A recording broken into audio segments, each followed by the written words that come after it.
চলে এলাম আজকে একটি নতুন ক্লাসের টপিকস নিয়ে। বন্ধুরা, আজকের এই ক্লাসে কিন্তু আমরা অষ্টম শ্রেণীর 5 নম্বর অধ্যায় ঘনফল নির্ণয় এই অধ্যায়টি কিন্তু শুরু করতে চলেছি। তো ইতিমধ্যে কিন্তু আমরা আজকের এই ক্লাসটি কিন্তু জাস্ট কিন্তু একটা বর্ণনার ক্লাস অর্থাৎ ইন্ট্রোডাকশনের ক্লাস দিয়ে কিন্তু শেষ করব।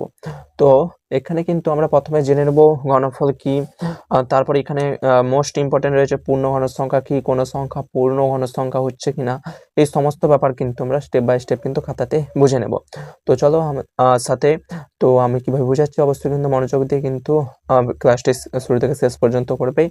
তো শুরু করছি। আজকে 5 নম্বর অধ্যায় হচ্ছে আমাদের ঘনফল, তারপর হচ্ছে নির্ণয়। তো ঘনফল মানে কি?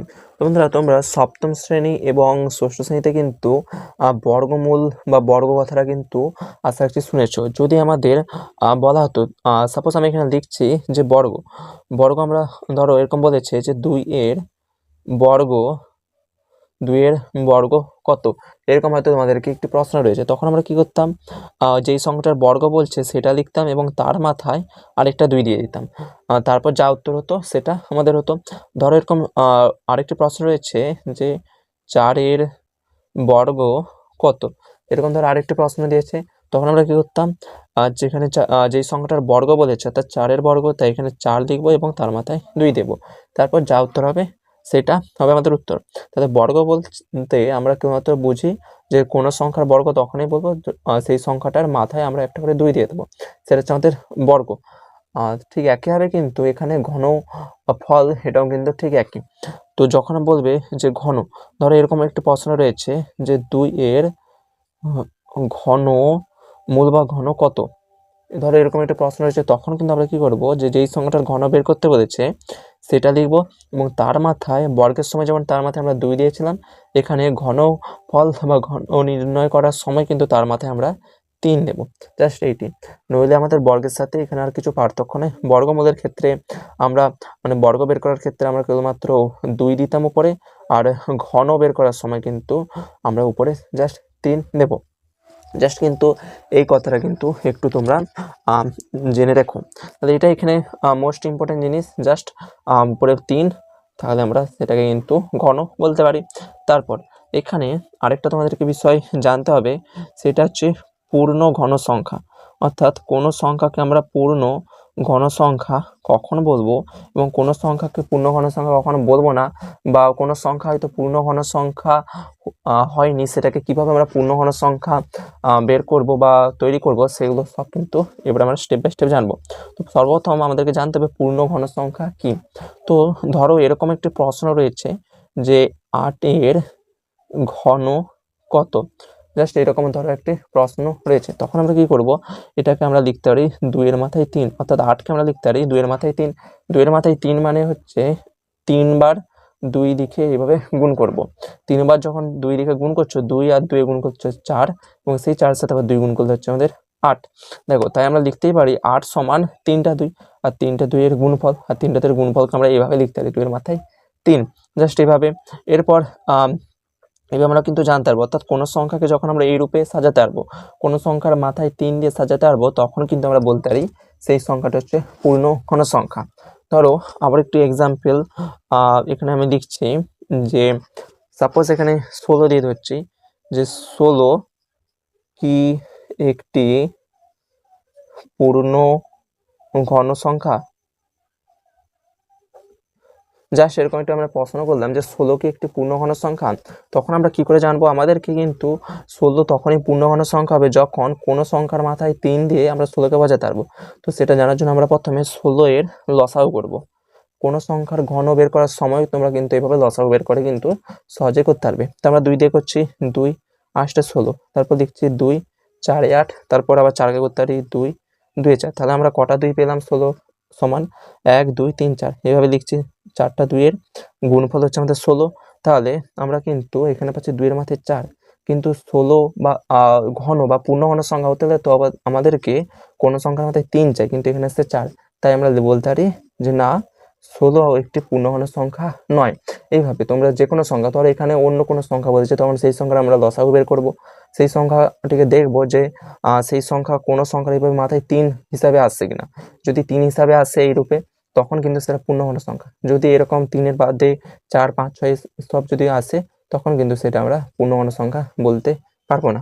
তো আরেকটা এখান থেকে কিন্তু প্রশ্ন আসছে, যেমন এখানে একটি প্রশ্ন আসতে পারে যে 16 বা কোনো সংখ্যা এরকম দিয়ে দিল, তারপর বলবে এটিকে একটি পূর্ণঘন সংখ্যা, সেক্ষেত্রে তোমাদেরকে হ্যাঁ বা না বললে কিন্তু উত্তর হয়ে যাবে। আবার অনেক সময় বলে এরকম জিজ্ঞাসা করে যে 16 কি একটি পূর্ণঘন সংখ্যা, যদি সংখ্যাটি পূর্ণঘন সংখ্যা না হয় তখন ওর সাথে কত গুণ করলে বা কত ভাগ করলে সেইটা পূর্ণঘন সংখ্যা হবে। যেমন দেখো 16 এখানে পূর্ণঘন সংখ্যা হচ্ছে না, কারণ 16 সময় আমরা পেয়েছি 2/4, 2-এর মাথায় 4, কিন্তু পূর্ণঘন সংখ্যা হতে গেলে 2-এর মাথায় 3 হতে হতো, কিন্তু হচ্ছে আমাদের 4, তাই 16 হচ্ছে পূর্ণঘন সংখ্যা নয়।